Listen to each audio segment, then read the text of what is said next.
W. Wright Mitchell has served as the president and CEO of the Georgia Trust for Historic Preservation since September of 2023. An Atlanta native, Mitchell grew up in Buckhead and comes from a successful law career in private practice, specializing in civil litigation and historic preservation law.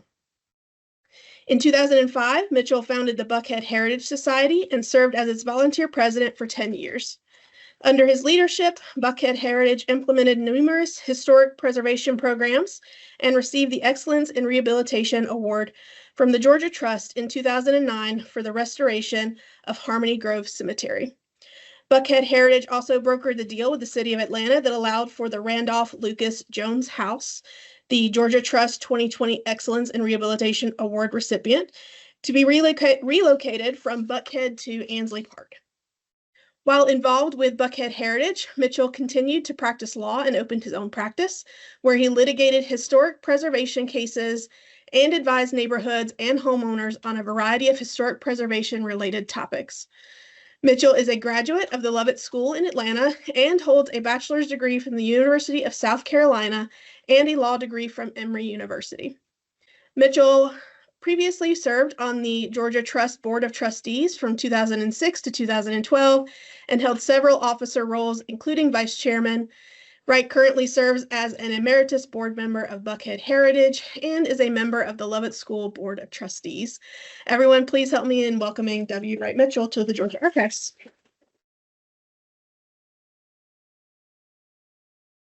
Thank you for that introduction, Robin. I really think I did all those things, or maybe I did. I don't know, but that was a very nice introduction. Thank you to Robin and the Georgia Archives for having me here today, and thank you for coming. I know some of y'all made the trip down from Atlanta, and I'm honored that you would get in your car on a, let's say, Friday afternoon and drive down here for lunch. So I really appreciate that. I'm a very informal presenter, so if you have any questions that come up as we proceed through the presentation, please let me know. I'd like to know, first of all, how many of y'all are familiar with the Georgia Trust for Historic Preservation? Raise your hand. Okay. All right, so we got a few people in here that are familiar with the Georgia Trust.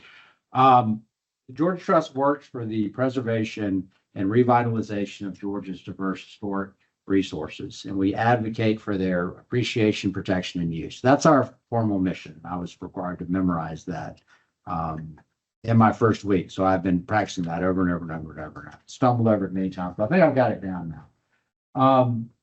Our logo here, this is something that take note of as well. I'm going to show you where that comes from. But at the Georgia Trust, we accomplish our mission in a number of ways. We have an advocacy component to our programming. We have a preservation component, and we have special events, which really is our fundraising. And I'll talk about all of these briefly before we launch into the 2024 Places in Peril program. So we are headquartered in Rhodes Hall. And who can tell me what the connection is between the Georgia Archives and Rhodes Hall? Right. So from 1928 to 1982, the Georgia Archives were headquartered in Rhodes Hall. Rhodes Hall was built in 1904 for A.G. Rhodes, who was a furniture magnate. He and his wife commissioned Willis Denny to build Rhodes Hall after a trip to Germany, the Rhineland. They saw castles, they loved castles. When they got back, they purchased land on Peachtree Street and hired Willis Denny to design this Romanesque Revival home where they lived, just the two of them. Their kids were grown at the time. And in 1928, both Mr. Rhodes and his wife had passed away, and the family deeded the home to the state of Georgia with the stipulation that it always be used for historic purposes. So the reason it's still standing on Peachtree Street is because of that provision. Had they not done that, had they just sold it, it would have been long gone by now, like all of the other mansions that line Peachtree. So the state of Georgia ended up with this property in 1928, and I said, well, what are we going to do with it? They needed a place. The archives were at the state capitol at the time. They moved them all to Rhodes Hall. And Rhodes Hall served as the state archives until about 1982. So interesting connection. Now it is our headquarters. We lease it from the state for like $10 a year. It's a very, very good deal for the Georgia Trust. And we have about 10 employees who work here at Rhodes Hall. And we also, I'm going in the wrong direction now.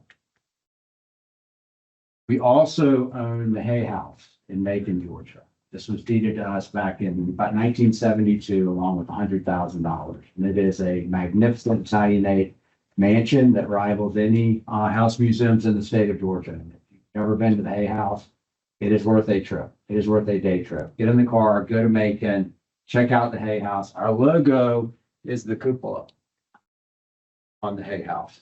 And we have 3 full-time employees down there and a number of docents. So that is our other historic property that we operate.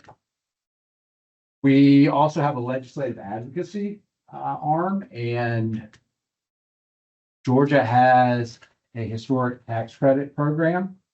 You own a historic home or business in the state of Georgia that is on the National Register, your building, if you rehabilitate it, is eligible for tax credits.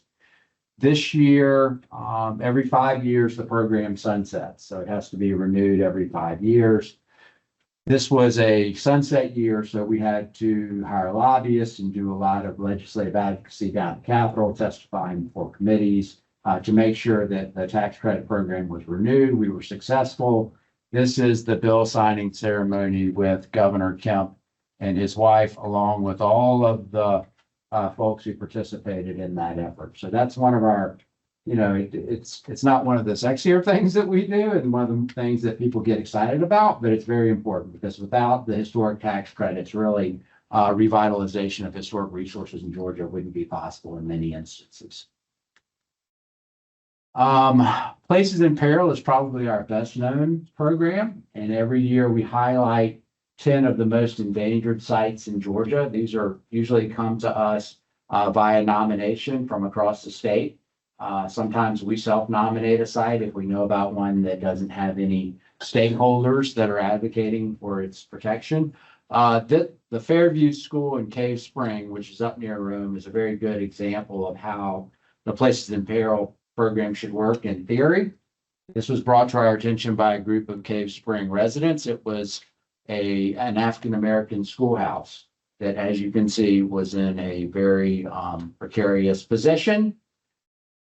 We got a group of the folks together that were interested in it. We helped them form a 501c3 Friends group to raise money for the restoration of the schoolhouse. And that is what it looks like now. Wow. So it was an awareness campaign. This schoolhouse is in jeopardy of demolition by neglect. There were a few people who were interested in it, raised the awareness. A lot more people became involved, and this is kind of a group, the Friends group that ultimately was formed, Friends of Fairview School. And so they received the Excellence in Rehabilitation Award from the Georgia Trust. We also have an award program. So that's a great example of how our Places in Peril program works from start to finish. We find a distressed property. We get a group of stakeholders mobilized and energized. They raise money. The building's rehabilitated. It wins an award. Not all of the sites, make it through that process, but we have about a 90% success rate in our Places in Peril program, and we define success. It's a low bar, right? It just means that the property has not been torn down. I got a question. Sure. Can you go in that? You can tour that, yes. Sure. Yeah. Just Google Friends of Fairview School. They do have tours. It's not open every day, but Cave Spring has, Cave Spring's a neat little town. They have other historic sites and they'll do tours and they'll open the schoolhouse up.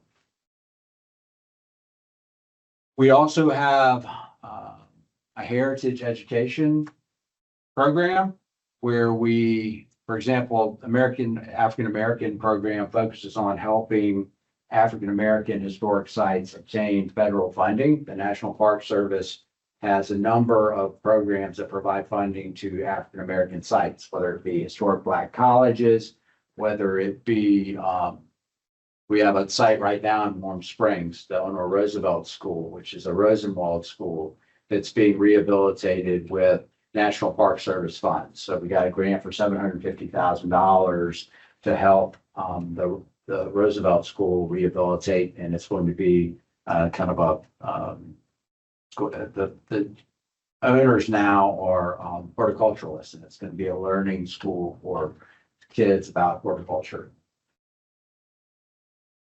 We also have a green workshop where owners of historic homes that have leaky windows and doors and no insulation, all of the things that come along with being the joys of owning a historic home. I live in a home built in 1921, so I was very familiar with the struggles of historic homeowners and keeping their homes energy efficient.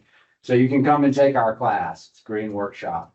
And we will actually, at a nominal fee, send an inspector out to your house. He'll go through your home, say, these are the things that you can do to make it more energy efficient. If you go through that process, you can actually get a certification, a green certification from the Georgia Trust. Another one of our programs, we also do a Heritage Institute, which is a great way to learn about the field of historic preservation. It focuses on Georgia history, Georgia architecture, and then historic preservation law. And anyone can sign up for that. We do it in the fall. It's online. It's a great way for, I sat through the course this year and I learned things I didn't know. It's a great way to learn about just the broad field of historic preservation. You can go on our website under programs and learn about the Heritage Education Program and how to register. The next one will be in, I think, October. Sure. Yeah.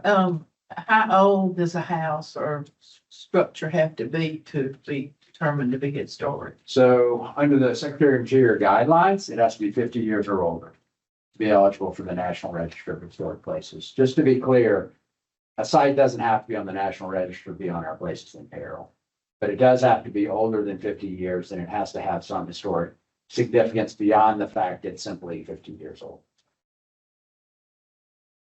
And then kind of the meat and potatoes of what we do, of course, is historic preservation. This is why people join the Georgia Trust usually. It's because of our mission to preserve Georgia's diverse historic resources. The program that is most exciting, what I enjoy working with the most, is our revolving fund.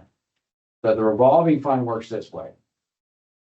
An owner of a distressed property comes to us, and either it's been in their family for many years and they don't want it sold to a developer or someone who may tear it down, or it's been on the market. They haven't been able to sell it. A lot of these are in very rural areas of Georgia. They come to us and we take an option on the property. So we don't purchase the property outright, but we take an option that says we have the right to sell this property, to buy this property from you, the owner, at, let's say it's $10,000, right? If we can find a buyer. So we then go out and try to find a preservation-minded buyer for the property. And usually our option agreements last 6 months. So we have we have ways of marketing the property through our social media channels and then just word of mouth. Once we find a buyer for it, then we'll exercise our option. And usually the price will be $50,000 more than our option agreement price. So the Georgia Trust then will take $40,000 that goes back into the revolving fund, right? We sell the property to the new owner subject to a conservation easement, which protects the building in perpetuity, and a rehabilitation agreement, which says you must do X, Y, Z. It's property specific by such and such a date, right? Or we have the right to take the property back.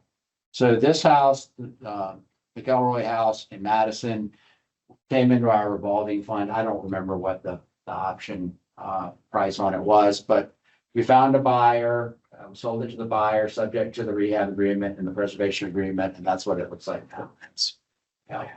And so then every year now, we go and we monitor our easement, right? So every year we have to go out and make sure that the owner of these revolving fund properties haven't done anything to alter the historic nature of the property, such as like put solar panels on the roof or take out the original windows.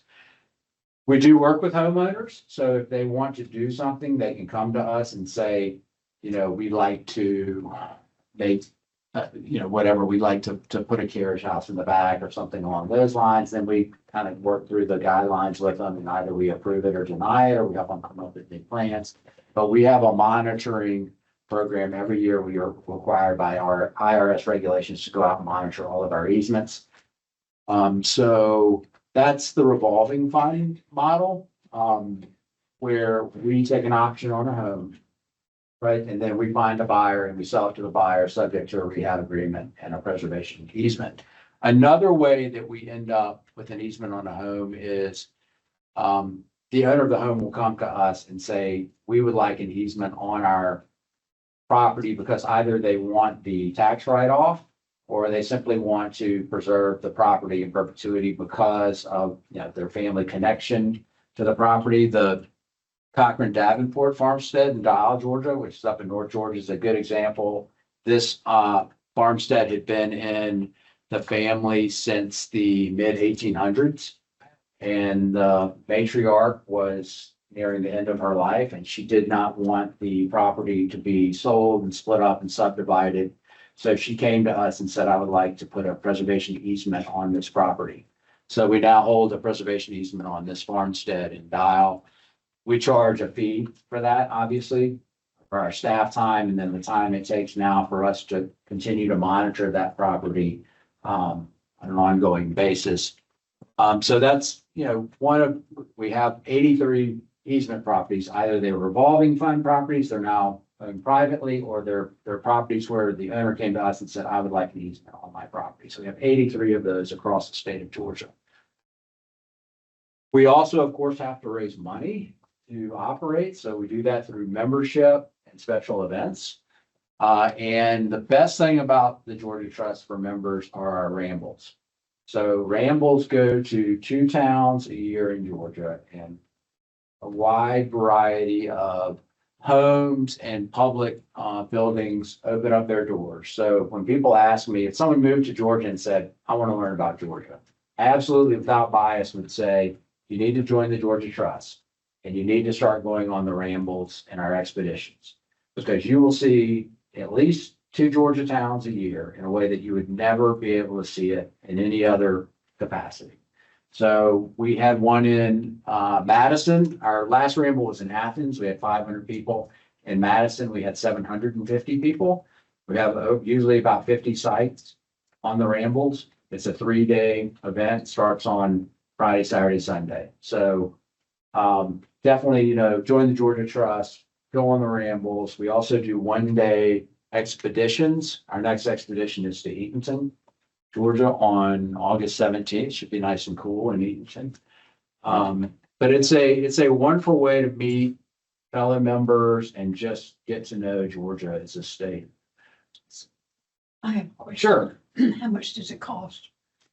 You know, it depends on how many days you want to go, but if you wanted to a 3-day ticket and their dinners and cocktail parties included, it's usually about $250, but you could get a 1-day ticket for, I think, like $125. $125? Yeah. Because you pay for the. It includes your dinner. I mean, look on the website.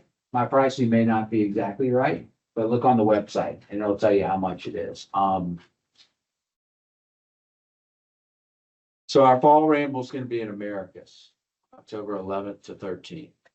And that's the Windsor Hotel, which is, yeah, you say at the Windsor, it's like the best. So if you want to go, I want to go. book your room at the Windsor now, because, you know, we've only got 20 rooms blocked. And there are not a whole lot of great options beyond the Windsor and Americus. So now on to the 2024 places in peril. Again, I talked about it a little bit earlier. These are properties that are endangered in some way. Might be demolition by neglect, might be insensitive public policy. It might be development. This is the Atlanta Constitution building in downtown Atlanta. And as the name implies, it was the headquarters of the Atlanta Constitution. It has been vacant for 50 years, believe it or not. It sits in the middle of downtown Atlanta, in the heart of downtown Atlanta, really very near Little Five Points, which was the terminus of Atlanta. So it's very symbolic of being a part of the heart of Atlanta, and it's very unfortunate that it's in this condition. It was built in 1947 in the Art Moderne architectural style, which is kind of hard to tell now what the style was originally. And as I mentioned, it was home to the Atlanta Constitution and then later Georgia Power, and it's been vacant ever since 1972. There have been a number of developers who have owned it and had plans for it to develop it into affordable housing, mixed-use development. None of them have ever materialized. Hope and Land most recently owned it, and that deal fell apart. Downtown Atlanta has really struggled.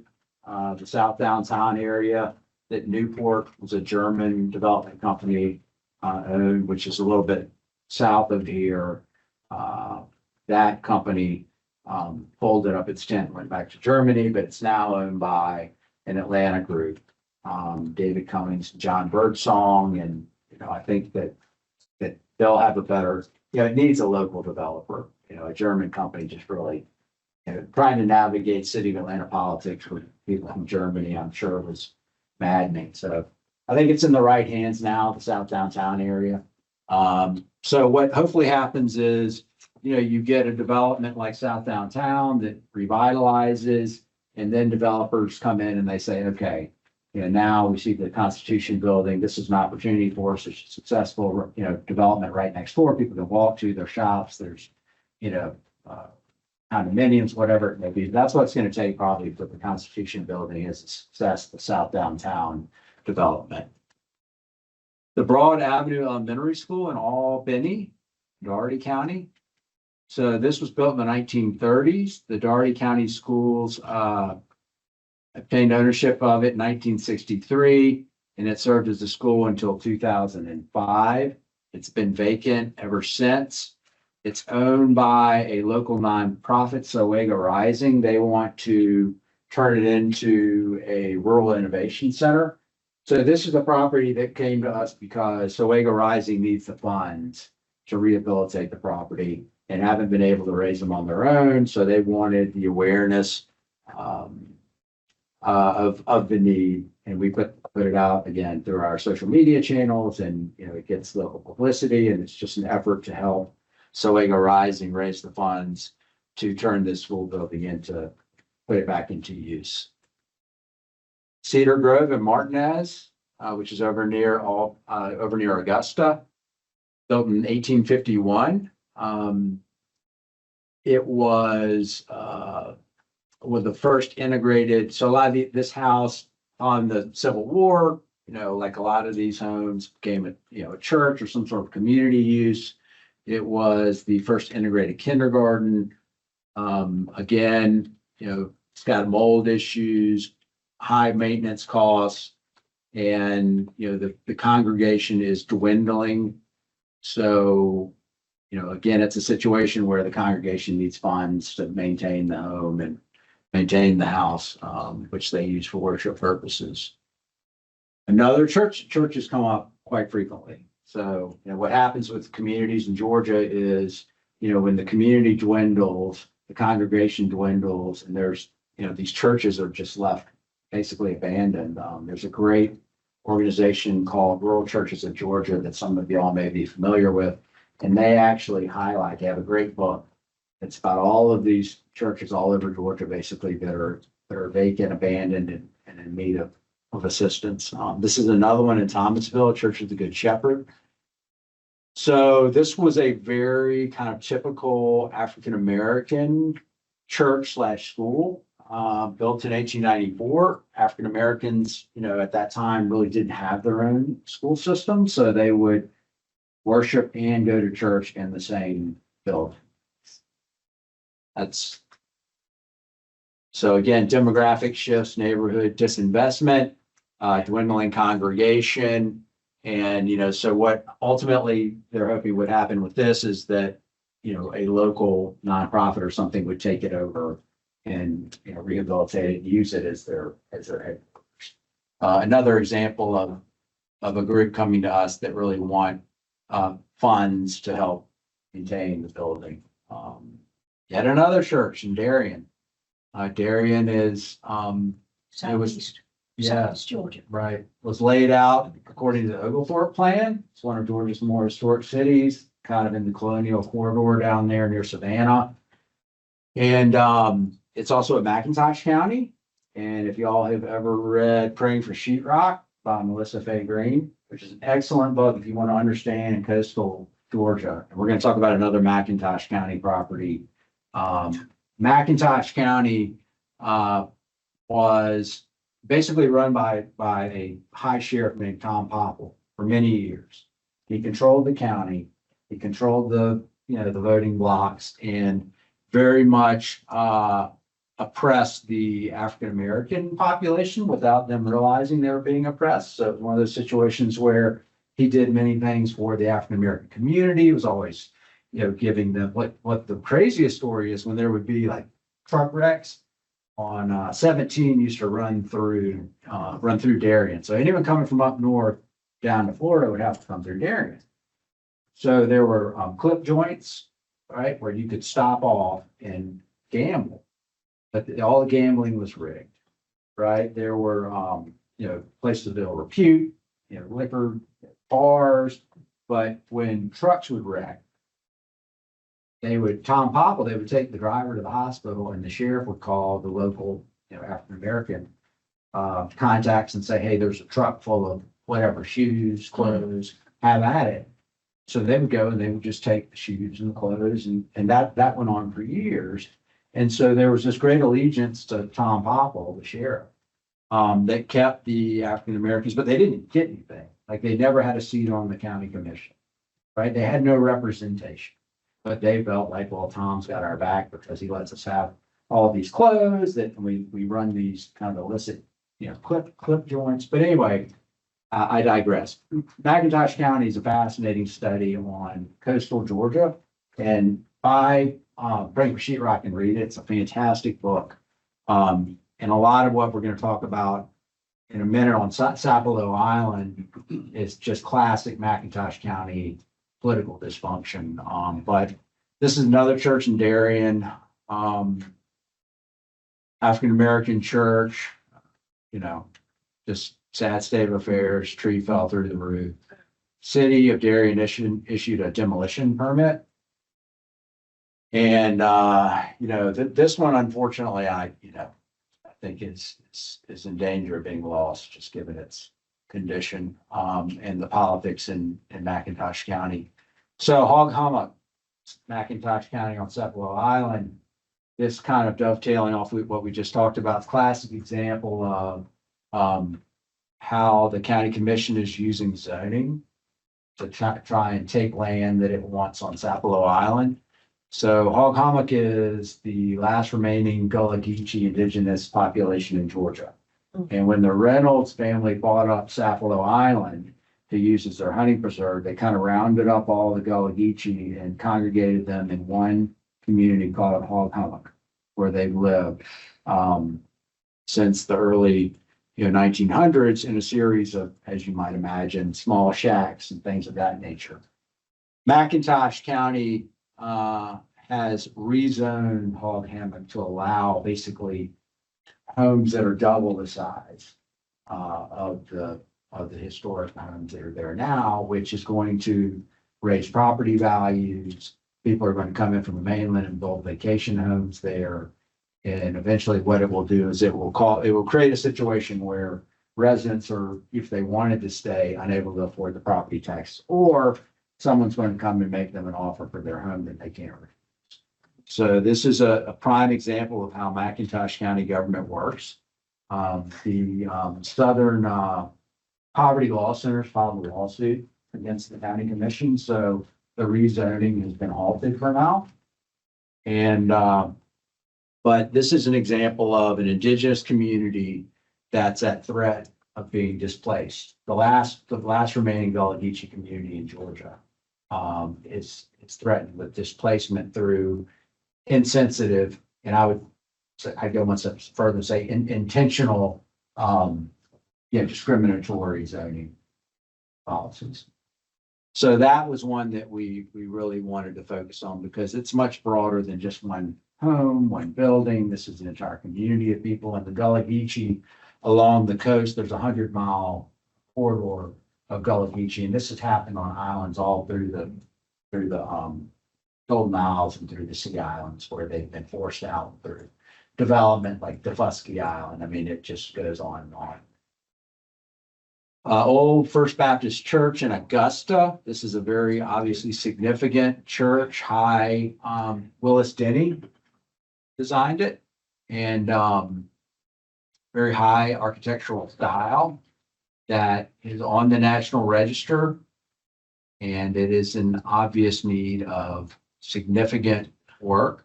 The most, probable use for this would be a new congregation to come in and take it over, but it needs a ton of work, as you can see. But it is a very significant building in Augusta. So one of the sites that I'm most interested in, because I love archaeology, is Pine Log Mountain. This is up near Reinhardt College, if y'all are familiar with that. And it has been a wildlife management area, about 15,000 acres that's been managed by the state of Georgia. It has archaeological remnants on it. It has a woodlands era rock wall and burial cairns from woodland Indians, which were predecessors to the Cherokee. What's interesting is the group that's behind trying to preserve this site has reached out to the Cherokees, in the creek, and they're like, not our people, nobody really seems to know, where the woodland Indians came from. The Fort Mountain's another good example of an area that has woodland Indian rock walls. And it's the tribal, the Cherokee and Creek tribes don't get involved in this because, they don't seem to claim any sort of kinship to the woodland. That was the mound builder. So, like Akmolji and Etowah Indian mounds, the mound building. There's large Choctaws in. Yeah. So it has Indian archaeological resources. It has iron furnace remains from the Civil War, and then also remains of the Sugar Hill convict labor camp. And so this site is owned by a family that has been leasing it to the state of Georgia for Wildlife Management Agency. That lease is expired, so it's back in their hands now. They're selling it for development. So we have been working with the developer, and the family wants to preserve the archaeological sites. And we've been working with the developer and Reinhardt College to try and come up with a plan that would carve out, within that 15,000 acres, about 9,000 acres of wilderness area that would have a trail system, would be a real amenity to the development that they want to put in. It's just that they need a steward, they need Reinhardt College, and they also want to be paid for the land, understandably. Piney Grove Cemetery in Atlanta is an example of what unfortunately happens to a lot of African-American cemeteries, especially in urban areas. Atlanta has a number of these cemeteries where this one was displaced, the congregation in the neighborhood was displaced by Georgia 400. So what happened in Atlanta is when you want to put in a highway, you don't go to Buckhead or Morningside or Virginia Highlands and say, by the way, we want to eminent domain your homes and run a highway through here because they'll sue you. And so they go to the underrepresented areas and take that property. So what happened here was there was a church. Georgia wanted to put the 400 extension in. Georgia went in and eminent domained a bunch of the homes. Folks moved out. Church congregation went away. Church was torn down, and all that remains is the cemetery, which is about 300 burials, many of whom are believed to be African American. African Americans have been living in that area since shortly after the Civil War, and it is now owned by a condominium association that has been blocking access to the descendants, not allowing them to maintain the cemetery.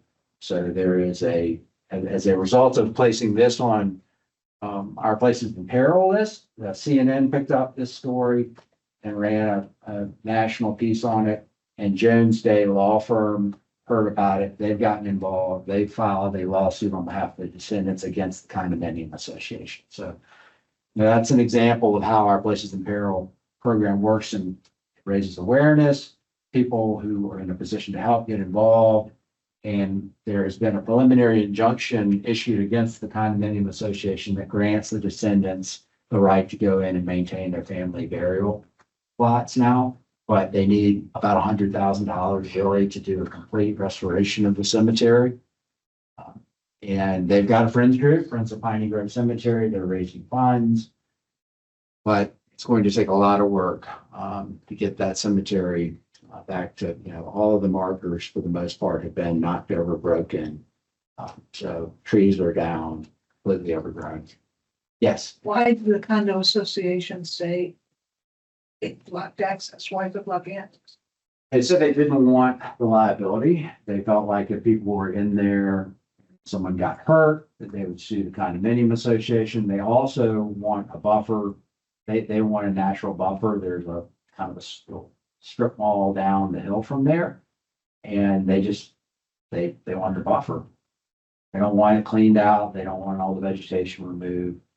So, yeah. Sugar Valley Consolidated School in Sugar Valley in Gordon County. School building up on the wrong way. It's a public school for the children of Gordon County for almost 50 years before it closed in 1974. It's owned by the county. The county wants to tear it down and put up a fire station. So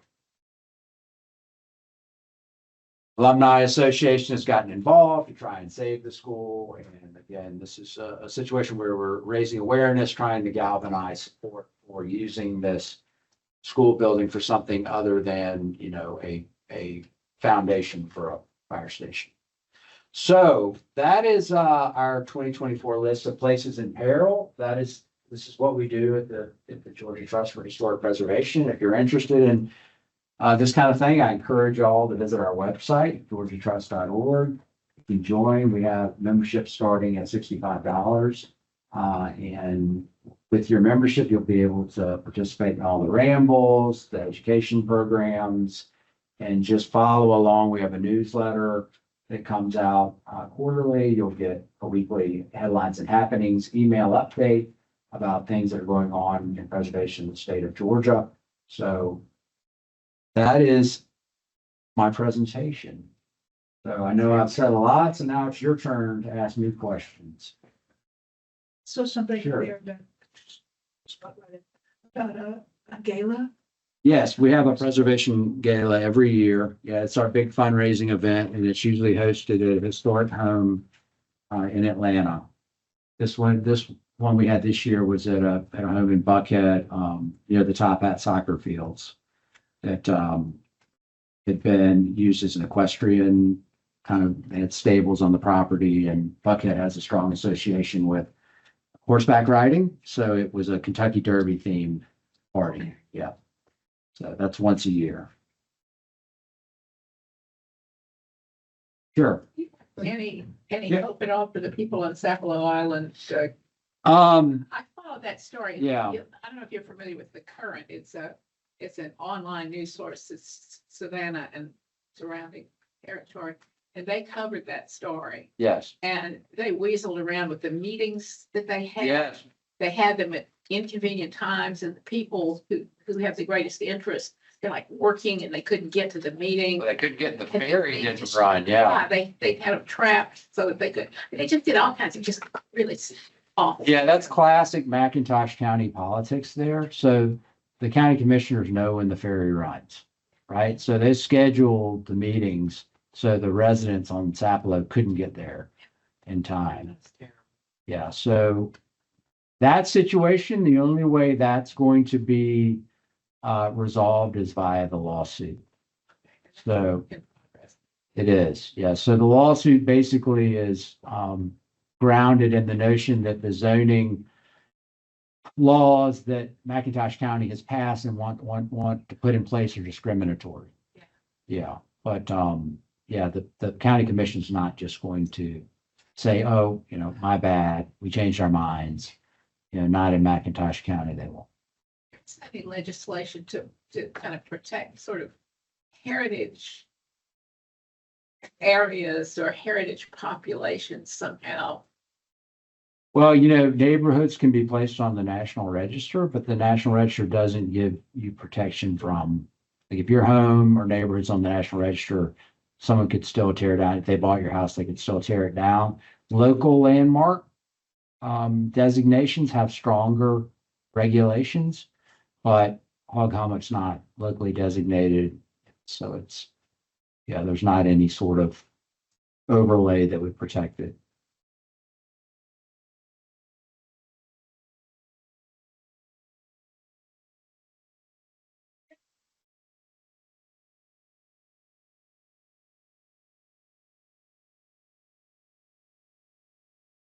Do you approve of this money being on here or not? How can the Board of Commissioners announce plan to demolish the school to construct a fire station if voters in the community have their Through the power of eminent domain. One of the things that we run up against is even if we have a property with an easement on it, the government, whether it's the municipal government or the county government, the state government can just come in and say, we need this for a public reason, and they can take it and extinguish our easement. They've got to prove that there's a public necessity for it. But in an urban area, it could be a parking deck. There's a situation now in Roswell with the Masonic Lodge, which is one of the oldest structures in Roswell. And it was a church originally, and then it's been used for many years as a Masonic Lodge. And the city of Roswell decided they needed a parking deck. So what did they do? They condemned the Masonic Lodge to give them pedestrian access to the parking deck they're building next door to it. Yeah. What's the legal definition of easement? So an easement's a restriction on on a piece of property that it places restrictions on it. So our easements, for example, you can have a conservation easement, right, which is just a piece of raw land, which says that this land can't be developed, right, for whatever reason. Then the owner of that land can take a deduction in the diminution value, because the pre-easement value is much higher than the post-easement value because you remove the ability to develop the property. So a land conservation easement, there have been a lot of, those have been in the crosshairs and been a lot of abuses in big tracts of land that have had easements placed on them, huge deductions taken. The easements that we hold have to be tied to a historic building or home. So our easements are on the home and also the land, but primarily restrict incompatible alterations to the home. So if someone wanted to put a wing on a house, right, for a master bedroom, they would have to come to us for approval. We would look at it. If it was visible from the street, let's say they want to come out, sideways, we'd say, no, you can't do that. You can do it behind the house, separated by a walkway, right? So you're not removing any of the original structure of the home. But you could put kind of an accessory building out there connected by a breezeway, and you can have your bedroom. So again, we work with people, but it very much is a restriction on how you're able to use your property, legal restriction, and we have the right to enforce it. We do go to court to enforce our easements if someone does something that is incompatible and we've told them not to do it.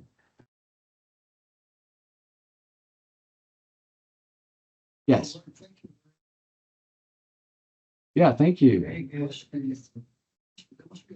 fun to your job, just get to learn about all of this kind of stuff. As I listen to you talk about the challenges, how frustrating is it to be you to try to. Well, I'll tell you, it's having, been at the Buckhead Heritage Society, which I ran as a volunteer while I was practicing law. It's really frustrating to be the head of a local historic preservation group like the Atlanta Preservation Center, because you're fighting one-off battles every day. Like Gaines Hall, y'all may have heard burned again yesterday, which is owned by Clark Atlanta University. And Gaines Hall, Fountain Hall are properties that, the Atlanta Preservation Center has been advocating for years and just have never been able to get any traction. Galloway School in Buckhead, Some of y'all may have heard Galloway wants to tear it down. So there's a huge kind of upswell of opposition among the alumni. Local historic preservation groups get dragged into those battles on a daily basis. At the statewide level, we focus more on statewide kind of issues and policy and culture and things of that nature. So while we're supportive of the individual fights, we more focus on, legislation, education, places in just raising awareness and knowledge. And, if we wanted to, we could spend every day fighting individual battles, like any of these places, on the places in peril, which really isn't the best use of our time. That's where the friends groups come in and the local organizations. So, but it is, having practiced law for 27 years in kind of the corporate world, which wasn't real rewarding, to answer your question, historic preservation has always been my passion. So I'm very, it's nice to be able to get up and do something I enjoy on a daily basis. Yeah.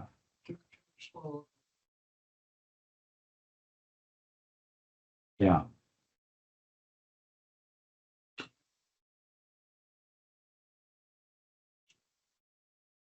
Again, I think it's going to take something like South Downtown being really successful, and then that'll be Constitution Building be snapped up in a heartbeat. It's just, yeah, go, and there's a development going up in the Gulch now as well. So it just, Centennial Yards, I think is the name of that. It's just going to require revitalization. The problem with the Constitution Building is it's kind of an island, right? Whereas with South Downtown, you have Hotel Row. You have a string of, problem with the Constitution Building is even if you rehabilitate it, right, it's still stuck kind of in a blighted area near 5 Points. So what you're going to have is some successful developments around it for someone to say, okay, now we can see how the Constitution Building can be successful. Anyone else? Well, thank you all for coming. I appreciate it. Thank you for your time.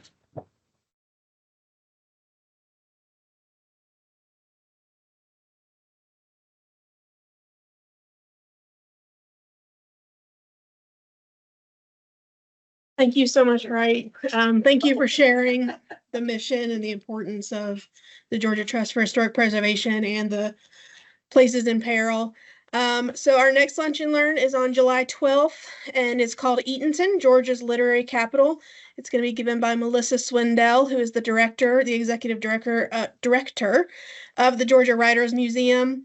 Please explore our social media pages or sign up for our monthly email updates to learn more about what we have going on here at the archives. You can do that on our website, which is georgiaarchives.org. And I'll share Mr. Mitchell's presentation on our YouTube channel next week, so you can find out, watch more videos there about what we do here at the archives, and also includes videos from our previous events as well. So thank you again for coming today, and please feel free to stay and chit chat. Thank you.